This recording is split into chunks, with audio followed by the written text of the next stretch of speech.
kasita olaba simayiro eyo eya Honorable Fiona Nyamutoro awo nno tuba tusimbudde ttiimu Edrisa Musuuza ne ttiimu Fiona Nyamutoro mugamba mutye mwena abali naffe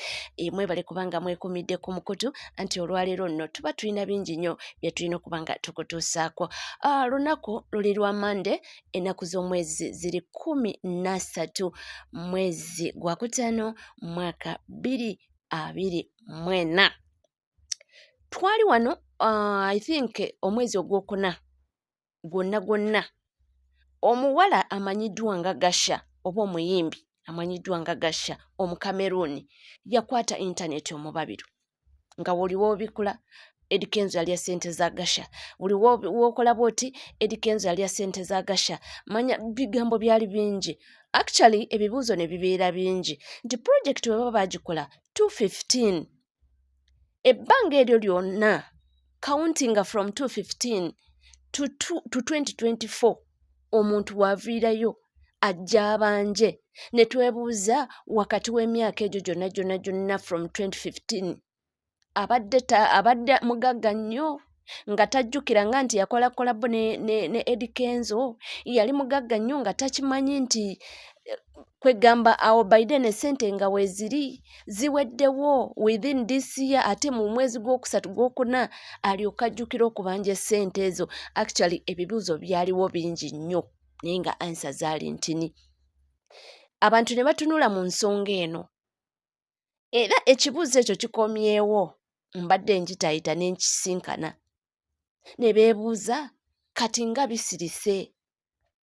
nga byali bikutte fire. Jjukira lwaki periodi eyo abantu bagirinako question mark.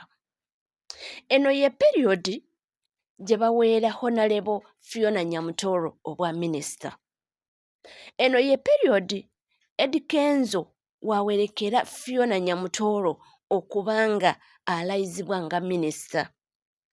Eno ye periodi abantu balabye Honorable Fiona Nyamutoro ne Eddy Kenzo bali ewa pulezidenti beekubiza ebifaananyi ng'amaze okubanga alayizibwa nga minisita olw'engambo nno zitandika okubanga bagamba gye tubadde tuwulira. Eno ye periodi Eddy Kenzo gy'avuddeyo ku Comedy Store n'alangirira nti Honorable Fiona Nyamutoro muntu wange era tulina omwana. Awo n'amawulire ga Gasha ne gatandika, awo nno intaneti n'etandika. Eddy Kenzo, Gasha mubanja, mukumpanya, yakola ki? Era ebibuuzo byaliwo wakati awo, byaliwo bingi era nalabako abantu abamu ne bagamba nti mwana muwala ono tabanga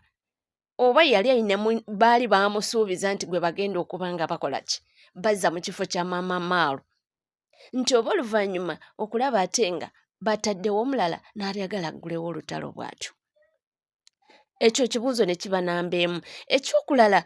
ne bagamba Eddy Kenzo ayina bangi abamulwanya wano ewaffe Kataka wano Uganda,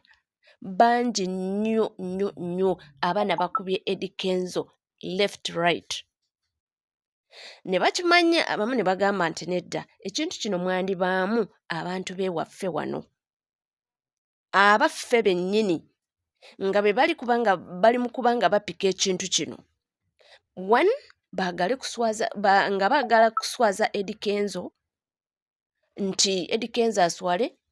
anti wakuba ino omukyala we minisita, bigende mu mawulire wonna biitingane nti ba minisita mukumpanya, nti oba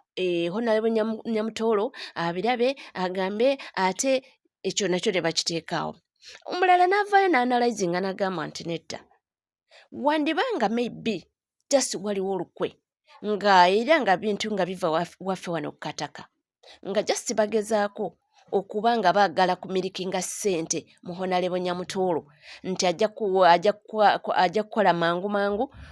oba akwate bba mangu amugambe munnange tonyonoonera linnya tubale ssente weeziti okole ki ozibawe. Ebibuuzo byalimu bingi mu kintu ekyo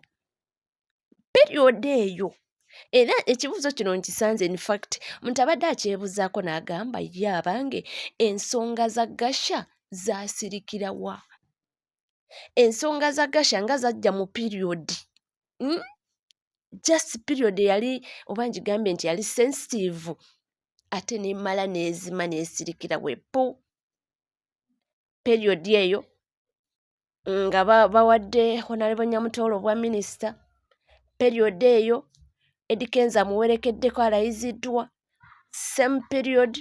Eddie Kenzo avuddeyo akawangamudde nti Nyamutoolo oyo person wange nti era munange tukola ki mwinamu omwana eyo same period Honorable Fiona Nyamutoolo we yakatema mikwano gye nti bannange saawa yonna nja kubanga mbaleetere kaadi ey'embaga awo Gasha n'afuuka Gasha ku internet. Gasha n'afuuka Gasha ku internet. In fact ebibuuzo byaliwo bingi anti ne beebuuza naye Gasha asazeewo okubanjiza ku internet bwe baali bakola kolabo ne Eddie Kenzo yagibanjiza ku internet. Ekyokulala nti Gasha we yali akola kolabo ne Eddie Kenzo yayita mu ba bloggers nti ye tamanyi mitendera gye yayitamu balyoke bakkirizaganye ne Eddie Kenzo nti bayite buli omu alina management ti lwaki management ezo tezeetuukiriranganira waba nga waliwo obutaakanya oba nga waliwo misunderstanding somewhere timbadde manyi ezo management zazisobola kutuula ne bakkanya oba ne beekubira amasimu nga tayise ku gundi naye munnange ekyewuunyisa kati pyo ebintu byabula tolina w'obiwulirako tolina bwebyogerako ne kituleetera omuntu okulowooza nti oba oli awo mu butuufu ebintu bino waliwo nga ffe Abannayuganda ffe kennyini nga ffe abaali bapayoniyalinga olutalo luno anti munnange ffe twayitiridde okuba nga twerwanyisa wakiri okuba munno n'omuleka wansi gwawo ne kikuwa essanyu naye nga tomulabye ng'akuyitako ate mbu kiyitiridde wane mu Central nalabye ekintu ekyo nga era bakyogerako nti munnange otuuka mu Western Uganda abantu abo bakwatagana genda mu East genda mu North naye wano nti mu Central osanga omuganda ng'akuba muganda munne n'amwambula n'ennika n'agisuula wali wansi n'amuleka ng'ali bukunya tawo ne weebuuza ki ekigenda mu maaso so ebintu ebyo nabyo nti mwandibanga mwalimu just kyali kigendererwa kubanga bamusiiga nziro kubanga from 2015 n'ojjukira obanje 2024 naye ng'obanjiza ku Facebook kyewuunyisa naye ng'olina ssente era ezisobola okuleeta okuva e Cameroon n'otuuka wano eno mu Uganda n'oyisaawo ensongayo kitegeere era ebintu ebyo ekibuuzo bakibuuzizza nange nenzijukira ne ŋŋamba nti nedda tukyogereko ensonga za Gasha zaggwa zitya era zakomenkereza zitya nga zaaliwo mu kaperiodi akatini era bwe zaava twali twebuuza nnyo zaavaawa from nowhere within that shortest period omuntu ng'alina kyatuuseeko kwegamba akirangiridde tugamba eyo ye Uganda yaffe naye Mukama mulungi katusuubire nti weba byaliwo babisolovinga naye ne ku internet byasirika era n'ababloga abaali batadde mu sikyalaba era byasirika paka nnaku lwakakati ne twebuuza omukyala Gasha omuyimbi omukukutivu ewa Cameroon amanyikiddwa nga lwaki oba obanjiza ssente ku Facebook nga lwaki oba oyita mu ba bloggers nga wali osisinkana Eddie Kenzo oba mwali muteesa mukole kolabo tewayita mu ba bloggers olina means ze wayitamu era ze wali alina okuyitamu afune ssente in case n'ekibanga kyali kituufu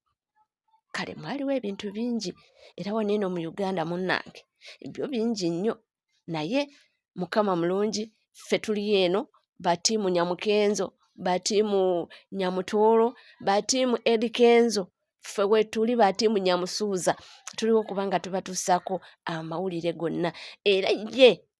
kyo nti bakakasa nti Nyamutoolo ye yajja kufumba era ajja kufumba era abakakasa nti tebimulya ebyo ebyabawala mbugundi simanyi mpulira gundi yabagambye nzaaliwo ebirala nedda oba yaliko negundi anti mugambe yaliko eyo past kati nze present ojja basobola maama so munange webityo bigenda era nga webitambula mu maaso era tubadde twebuzaamu era nga twejukanyaamu nsonga ya Gasheno ne tutuuka ku point oba oliawo ekintu ekyo omwana kyeyayogeddeko nti ebintu ebyo baali bagendereramu kubanga oba balwanyisa Kenzo nga bagala kumuttira linnya nti kati atandise okuba nga deininga ne baminisita nti oba kye baali bagezaako kubanga ate bayisaawo nti tomanya naye nti zaasirika ekibuuzo kyebadde kyebuuzibwa nti zaasirika zitya zaakomenkereza kitya kyonna kye kiri munnange ffe ekirungi tuli nti Nyamutoolo waali afumba ekyo kyekisinga mu byonna era nga mbaagala nnyo era mbaagalira ddala kyonna kye kiri anyway zinaaba zikomyewo era tujja kujja wano tubagambye nti munnange biibino ate biriwo ebiti na biti naye ngaazipaanaawo mutukkirize tube nga tubeerekereza tujja kuba nga tukoma mu maaso n'amawulire mangi nnyo temuvaawo.